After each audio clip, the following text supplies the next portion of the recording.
So are there any government initiatives that they're taking to support migration? There's a lot of changes and initiatives from temporary to permanent to help the Australian migration, let's say, recover. Easing of like restrictions of their visa, allowing priority processing of visa. They've offered extensions of visa. The graduate visa now are like 2 years, 3 years. They've removed some other requirements, such as for graduate visa, you don't have to go through a provisional skills assessment. That's not required anymore. They've also refunded some visa application charges that the students paid during a certain time. What else? Oh, the work hours of the students living in Australia from 20 hours, they've increased it to unlimited. They've just removed the work limit for student visa. What else they've done? They've done so many things. So they've created this visa. So it's a temporary activity visa called the COVID visa to address this shortage, especially on the, you call it the critical sector, which is the hospitality, the aged care.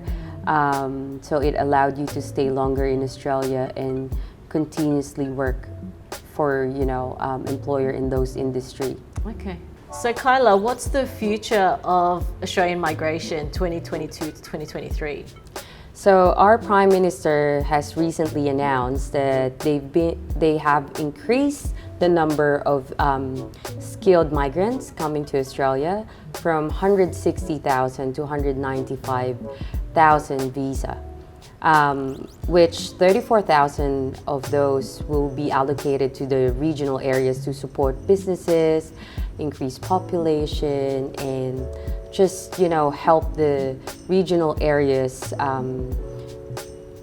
have more opportunities. Okay, and so when you say regional areas, what are examples of that?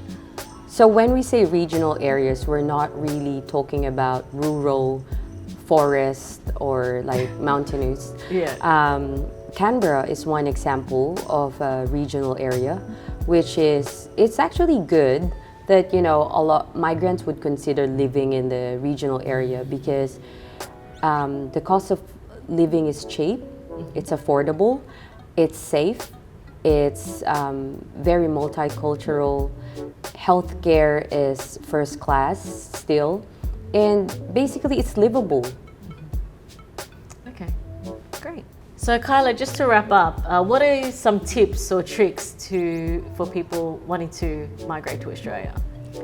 So like I mentioned earlier, there's 3 types of migration in Australia. First is skilled migration, family migration, and investors. So if you think you're meeting that criteria, doesn't matter which country you're from, you are welcome to Australia.